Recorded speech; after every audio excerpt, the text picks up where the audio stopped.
사람을 좋게 보고 잘 믿는다고 했잖아요. 근데 중요한 건 그럴 수도 있어요. 그럴 수도 있는데 이게 반복이 되면 안 돼요. 무슨 말이냐면 내가 연애를 했는데 사람을 너무 쉽게 믿어서 이 사람으로 인해서 상처를 받았어요. 그러면 최소한 다음 연애 때는 이런 걸 반복하면 안 돼요. 다음 연애 때는 사람을 쉽게 믿으면 안 되고 사람을 쉽게 좋아해서는 안 돼요. 그래야 내가 안 아프고 상처를 안 받아요. 근데 이게 반복이 된다라는 건 진짜 냉정하게 말씀을 드려서 미안한데 아무 생각 없이 연애를 하고 있는 거예요. 제가 아까도 얘기했지만 대부분의 사람들은 매일 같은 시간, 같은 길을 통해서 출근이나 등교를 하잖아요. 근데 내가 매번 이렇게 같은 패턴으로 다니던 길에 우연히 돌부리에 걸려서 넘어졌어. 그러면 다음 날부터는 내가 매일 다니던 길이라도 내가 넘어졌던 자리를 피해서 가는 게 사람 심리라고요. 근데 연애도 이렇게 해야 돼요. 내가 누군가랑 연애를 해서 상처를 받았으면 최소한 똑같은 상처는 안 받도록 나 스스로가 피해 가야 돼요. 근데 이 방법은 정해진 게 없어요. 왜냐면 내가 어떻게 어떤 방법으로 누구한테 상처를 받았느냐는 다 다르기 때문에 정확하게 이렇게 하면 됩니다 라고 얘기를 드릴 수는 없지만 공통적으로 해당이 되는 얘기가 뭐냐면 최소한 내가 같은 길에서 넘어져서 똑같은 자리에 똑같은 상처를 입지 않도록 방지는 해야 된다는 거예요.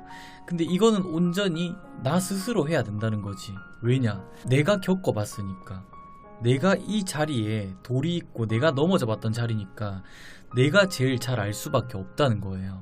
그래서 이걸 본인이 고민을 하고 생각을 해야 돼요. 근데 아무런 생각 없이 또 걸어가면 또 그 자리에서 또 넘어지는 거예요. 또 똑같은 자리에 상처받고. 그래서 제가 얘기를 하는 게 연애도 고민하는 만큼 성숙해지고 아파본 만큼 본인이 덜 아픈 방법을 알고 그래서 연애 경험이 중요한 거고. 제가 인스타그램에 최근에 그런 게 올라왔더라고요. 유퀴즈인가요? 그 유재석 씨랑 조세호 씨 나와가지고 어떤 여성분을 모시고 어떤 분인지는 잘 모르겠어요.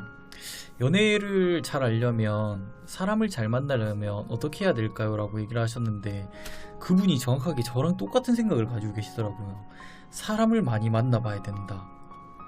최소한 30번의 연애는 해봐야 된다 라고 얘기를 하시더라고요. 근데 저는 이 말에 100% 공감을 했던 게 내가 30번의 연애를 하잖아요. 그러면 이 30명의 사람은 다 가치관이 다를 거고 생각이 다를 거잖아요. 그러면 나는 30번의 연애를 함으로써 최소한 사람을 만날 때 30번의 경우의 수를 재고 따질 수 있는 거예요. 그만큼 사람 보는 눈이 생긴다는 거예요. 근데 중요한 건 이 30번의 연애를 해도 매번 내가 연애와 이별을 반복할 때마다 고민을 하고 생각을 해야 된다는 거예요. 아무런 생각 없이 30번의 연애를 하면 의미가 없어요. 근데 솔직히 말씀을 드리면 연애를 30번을 할 정도면 내성이 안 생길래 안 생길 수가 없어요. 왜냐면 사람은 무의식적으로 내가 받는 상처가 늘어나면 내가 아프기 싫어서 내가 힘들기 싫어서 본인 스스로 내가 힘들지 않는 방법, 덜 아픈 방법을 찾기 시작하는 게 사람이에요. 그래서 연애 경험이 중요한 거고